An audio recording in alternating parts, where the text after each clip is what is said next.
Assalamualaikum warahmatullahi wabarakatuh. Salam. Salam sejahtera bagi kita semua yang kami hormati Bapak Ketua Umum PSSI, sekaligus Menteri BUMN, rekan-rekan pengurus PSSI, para pejabat utama Mabes dan Satgas Anti Mafia Bola, serta rekan-rekan media. Tentunya rekan-rekan masih ingat pada saat pertama kali pengurus PSSI dibentuk dan kita bersama-sama mengeluarkan statement saat itu dari GBK terkait dengan komitmen Polri untuk mengawal dan mendukung kompetisi bola di Indonesia agar bisa berjalan dengan fair, tidak ada lagi istilah pengaturan skor atau match fixing. Dan tentunya kami telah membentuk Satgas Anti Mafia Bola di bulan Maret 2023 dalam perjalanan kompetisi dan yang akan berakhir, dan juga sebentar lagi kita akan menghadapi kompetisi yang akan dimulai bulan Juli nanti oleh Ketua Umum PSSI. Kita temukan, ya, sekali lagi, kita temukan adanya indikasi pelanggaran ataupun kecurangan yang dilakukan oleh perangkat pertandingan.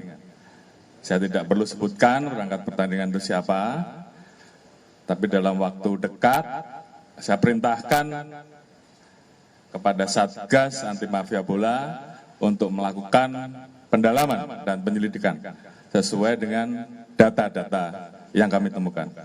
Dan tentunya sekali lagi ini komitmen kami Polri dengan membentuk Satgas Anti Mafia Bola ingin mengawal agar kompetisi Liga, baik Liga 1, 2, 3 akan menghasilkan kompetisi yang fair, berkualitas,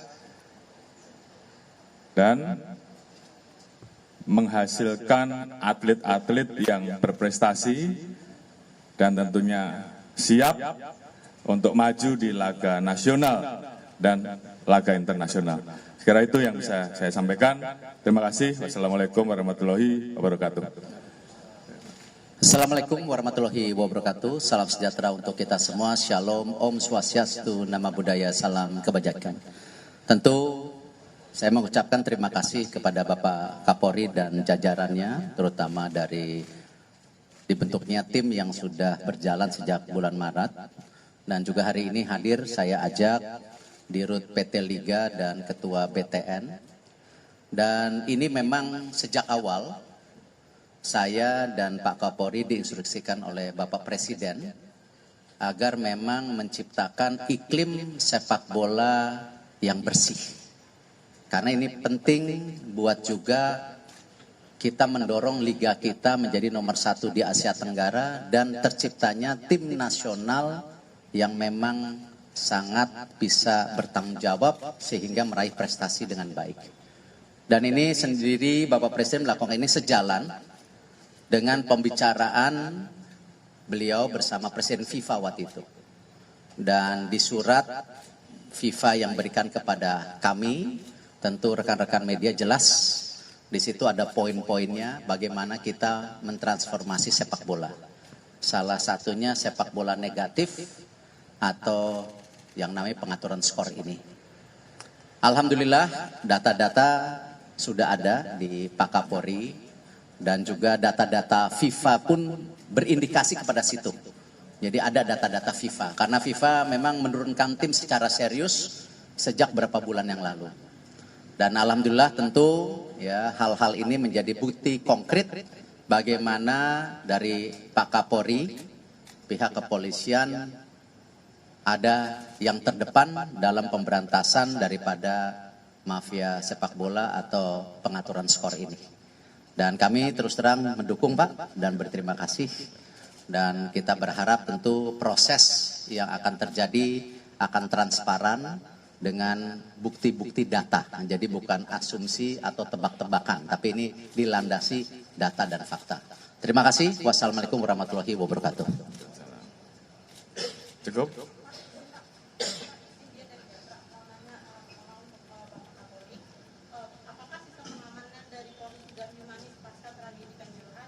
Bagaimana dengan pengendalian dari pengendalian penonton? Dan yang kedua untuk Bapak Pak Erick Thohir, apakah PSS dan Pemkot sudah siap dan tidak terjadi kerusuhan antara penonton? Ya, tentu kami dengan pihak kepolisian sudah melakukan standarisasi. Kemarin sukses penyelenggaraan Palestina dan Argentina itu terbukti. Itu kerjasama yang erat antara PSSI dengan pihak keamanan, khususnya kepolisian. Nah, inilah yang saya harapkan juga klub-klub yang ada di liga-liga harus mempunyai standarisasi yang sama. Contoh, beberapa game terakhir persahabatan masih juga ada kebocoran flare di lapangan. Nah, itu jelas larangan dari FIFA. Ya, kalau kita lihat kemarin waktu pertandingan di Argentina, kita lawan Argentina, ada jelas larangannya.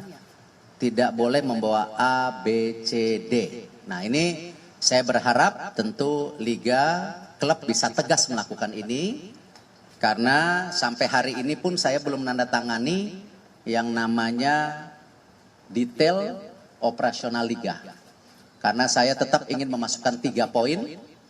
1, di mana liga atau klub Liga 1 wajib adanya pemain U23. Jangan sampai ada pemain asing, tetapi nanti pemain Indonesianya masa depannya tidak bermain. Ya. Dan juga di Liga 2 ada U21. Kita lakukan itu. Yang kedua, tentu bagaimana para pelatih yang ada di Liga 1 dan Liga 2 harus menandatangani komitmen. Ketika ada pemanggilan tim nasional sesuai dengan kesepakatan antara PSSI dan Liga, mereka wajib merilis. Ya, nah, kita tidak mau ya, liganya bagus, tim nasionalnya terpuruk. Nah, karena itu harus ada tanda tangan itu sehingga kalau pelatih-pelatih yang tidak punya komitmen untuk masa depan sepak bola Indonesia hanya mencari nafkah di sini, ya nggak usah di sini lagi. Ya, karena ada perpanjangan kontrak yang bisa kita jaga. Nah, tentu yang ketiga, yang terpenting juga yang tadi dipertanyakan, bahwa sistem daripada safety dan security harus menjadi standarisasi yang tinggi untuk para klub dan liga. Karena itu FIFA sendiri akan mengirim ya akhir tahun ini untuk membantu daripada standarisasi. Nah, tentu apa yang saya sudah kerjasamakan dengan pihak kepolisian kita akan jaga, dan tentu bukti yang sudah nyata kemarin ketika Palestina dan Argentina, mudah-mudahan standar ini bisa terjadi di liga. Itu. Baik, menambahkan dari apa yang disampaikan oleh Ketua Umum PSSI, jadi sesuai dengan komitmen Polri untuk betul-betul bisa melaksanakan pengamanan dengan standar internasional. Beberapa waktu yang lalu kami sudah mengundang para instruktur dari Inggris saat itu, dari Converse University, untuk memberikan pelatihan. Beliau-beliau adalah ahli-ahli yang sangat memahami bola dan pengurus-pengurus yang selalu ikut dalam pertandingan internasional. Ada di FIFA.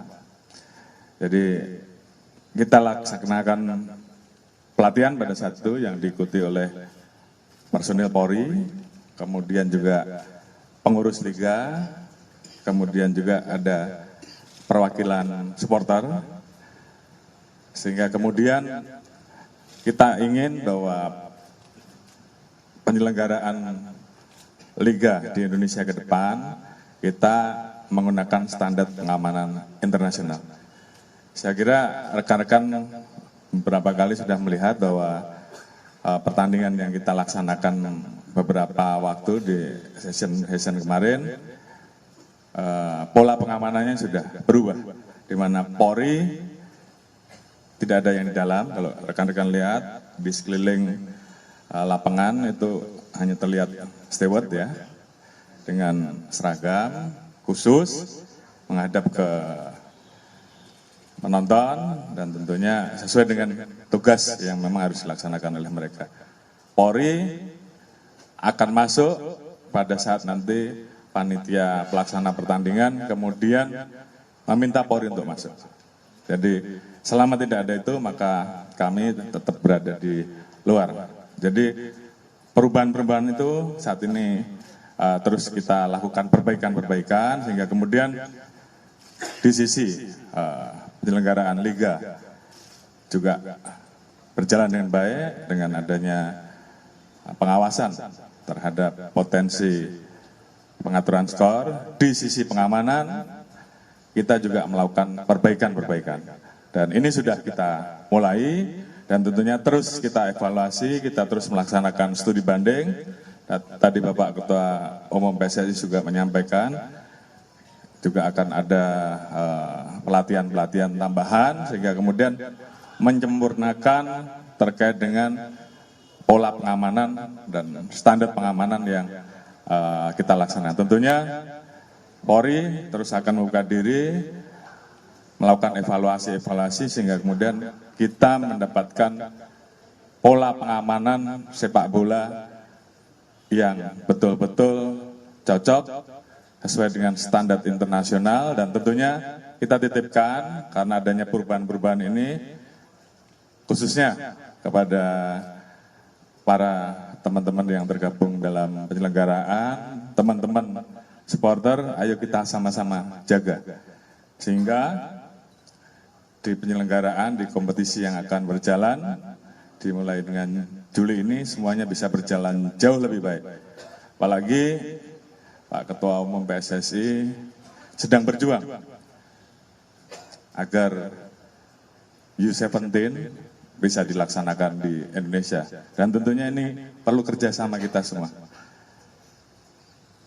Pemain, supporter, kita semua, seluruh masyarakat untuk menampilkan bahwa Indonesia siap untuk melaksanakan itu. Dan itu saya kira menjadi kesepakatan dan kita harapkan seluruh masyarakat pencinta bola bisa menciptakan iklim yang mendorong sehingga kemudian FIFA betul-betul bisa memberikan kesempatan itu. Mungkin nanti Pak Ketua Umum PSSI yang akan sampaikan. Terima kasih.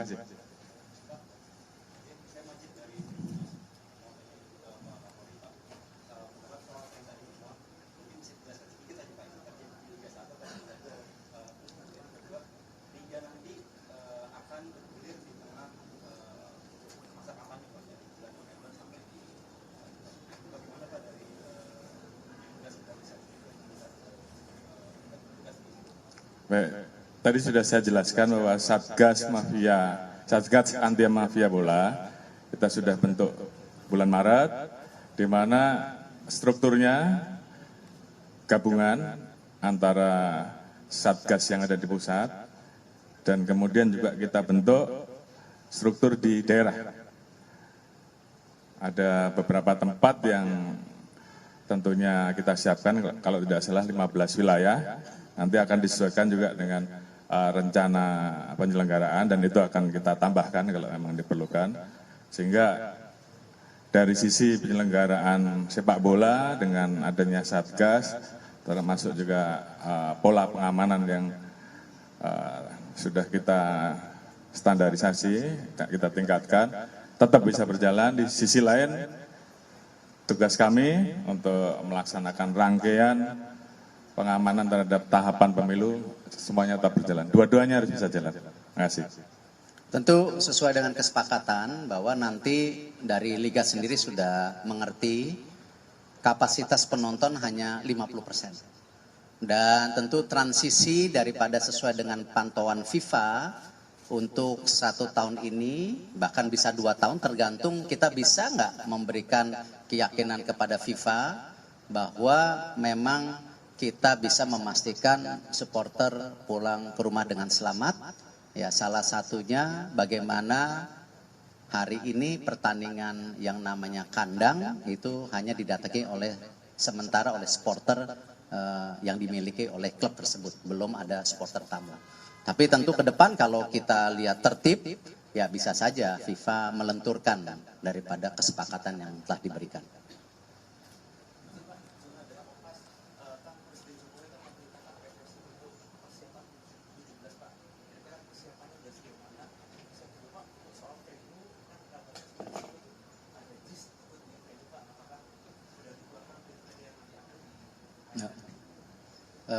Besok saya baru rapat untuk pembentukan panitia U17.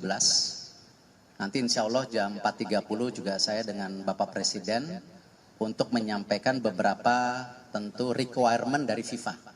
Karena selama ini kan saya belum sampaikan secara publik. Nah, nanti saya sampaikan ke Bapak Presiden, nanti dari situ mungkin saya juga akan bicarakan juga dengan Pak Kapolri, stadion-stadion mana yang memang bisa akan dipakai, lalu juga bersama Pak Basuki, stadion mana yang perlu direnovasi tambahan, sejalan dengan tentu 22 stadium yang akan direnovasi oleh pemerintah, sejalan juga dengan VAR yang akan dilakukan oleh Liga pada Februari tahun depan, tetapi trainingnya dimulai tahun ini.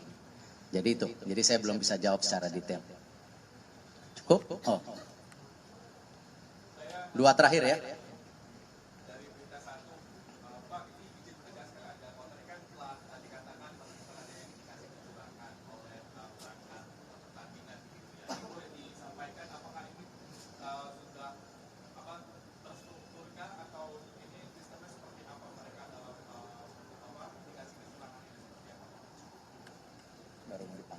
Baik, saya kira ada hal-hal yang tentunya bisa saya sampaikan, tapi ada hal-hal yang tentunya masih belum kami buka, masih kita lakukan pendalaman-pendalaman.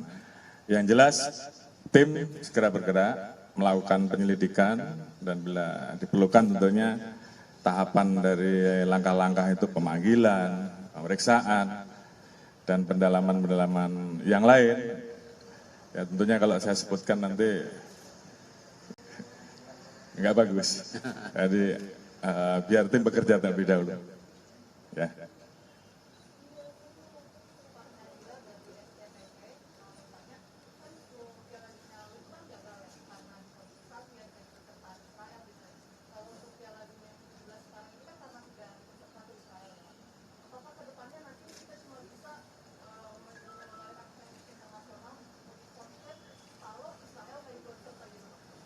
Saya rasa konteks penyelenggaraan U17 yang diberikan oleh FIFA kepada Indonesia, saya sudah sampaikan sebelum adanya voting di Konsel, bahwa FIFA melihat ada 3 hal yang positif setelah pasca U20. Ya, jadi konteksnya saya hanya bicara U17. Di mana satu, FIFA melihat penyelenggaraan yang dilakukan oleh Indonesia untuk pertandingan Palestina dan Argentina itu luar biasa standarnya. Mereka puji. Dan negara-negara seperti Argentina, Palestina juga menyampaikan secara resmi bahwa Indonesia punya standar yang tinggi. Yang kedua, tentu keseriusan Bapak Presiden. Ketika kita menyampaikan blueprint ya transformasi sepak bola kepada FIFA, yang waktu itu saya ke Paris waktu itu. Di situ ada 22 stadium yang akan direnovasi tahun ini, kalau nggak salah 400 miliar budgetnya, tahun depan 1, berapa. Dan ini sebagai bukti nyata bahwa Indonesia siap menstandarisasi daripada tentu fasilitas yang ada. Nah, yang ketiga tentu yang diapresiasi FIFA ketika kita dilihat serius membangun tim nasional kita. Ya, kemarin alhamdulillah SEA Games, lalu sekarang FIFA Matchday juga sudah mulai terisi. Lalu mereka juga lihat persiapan tim-tim nasional senior, junior semua. Pencarian direktur teknik ini yang mereka lihat, oh sesuai dengan transformasi. Nah, jadi kalau konteksnya kejuaraan dunia berikutnya atau ke event internasional, saya hanya bisa jawab yang U17 yang sudah pasti di kita. Yang lainnya saya tidak bisa jawab karena ada proses daripada tentu rapat FIFA yang tidak bisa kita intervensi. Itu. Cukup?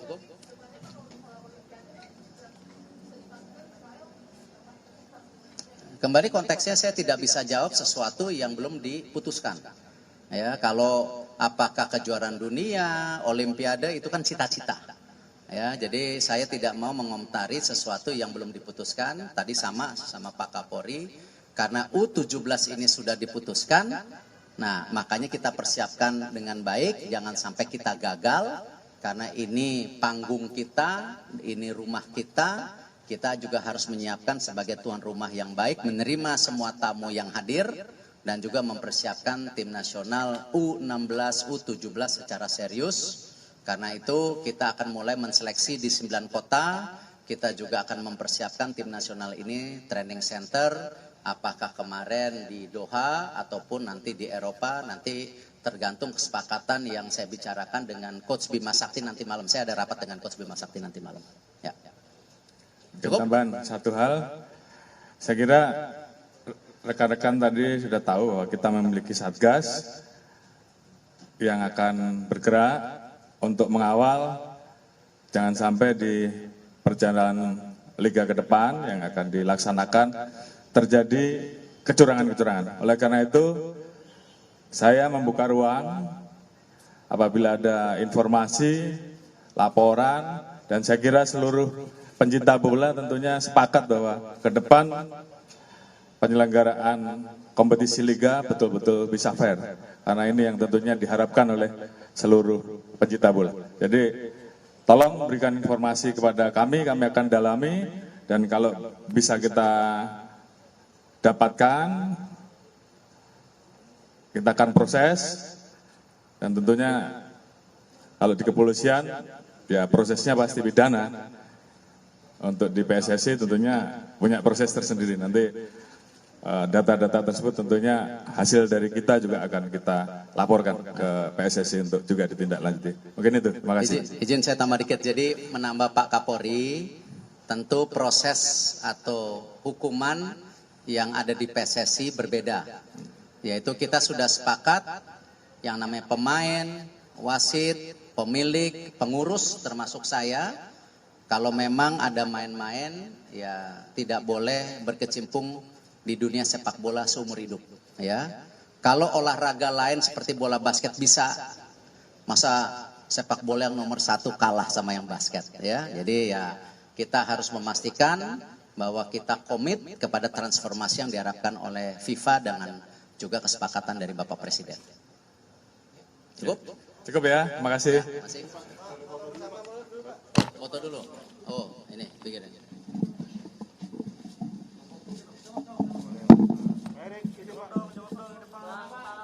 Tolong kepala, Bang.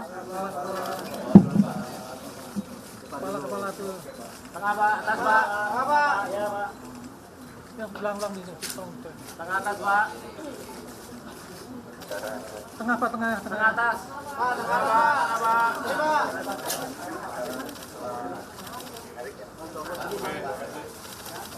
Ini, Pak. Palanya.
Selamat siang rekan-rekan media yang terhormat.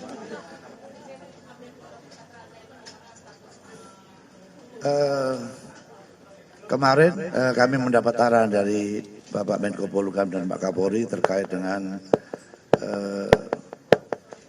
dugaan adanya penistaan agama yang dilakukan oleh pengasuh Pondok Pesantren Al Zaitun.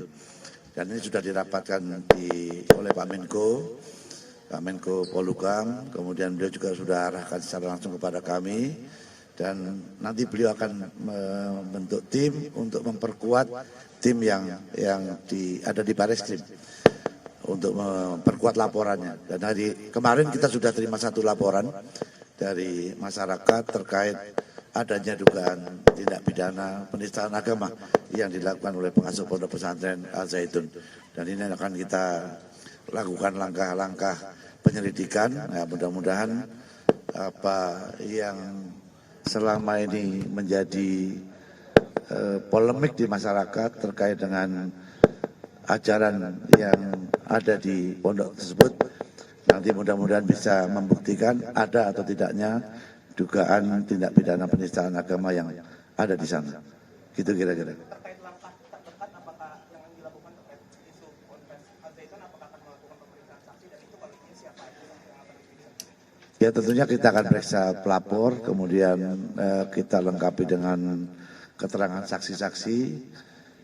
Tentunya saksi ahlinya juga nanti akan melibatkan Kementerian Agama, kan ada Dirjen Bimas Islam itu yang nantinya bisa memberikan kesaksian, kemudian dari MUI, kemudian dari tokoh-tokoh agama yang memiliki paham sebagaimana ajaran Islam yang sesungguhnya. Kemudian nanti kita akan mengarah kepada internal pihak Yayasan Pondok Pesantren Al Zaitun, dan tentunya nanti akan mengarah kepada siapa yang menjadi tersangka daripada dugaan tindak pidana penistaan tersebut. Ya, pemerintah daerah sudah melakukan sesuai dengan instruksinya masing-masing pembinaan terhadap agama dan aliran. Ini kan tugasnya pemerintah, di mana pemerintah daerah Jawa Barat adalah merupakan wakil pemerintah pusat, tentunya sesuai fungsinya melaksanakan tugas, tapi kita kan tugasnya kan di bidang penegakan hukum. Jadi kami akan lakukan langkah-langkah untuk membuktikan dugaan yang disampaikan oleh masyarakat ada tidaknya penistaan agama di sana. Ya, secara sepintas dari apa yang diupload, apa yang kita dengar, secara sepintas ada dugaan itu ada. Tapi kan tidak bisa kami katakan begitu. Kami akan lengkapi dulu keterangan saksi, keterangan ahli, baru mengarah kepada pelakunya. Itu kira-kira. Soal dugaan penyebaran hoax dengan pemilu yang akan lapor pada ini, itu update-nya sekarang sudah seperti apa? Apakah dilakukan pemanggilan terhadap terlapornya? Sudah ditangani oleh Pak Dir Cyber, sudah tahap penyidikan, masih berproses ya.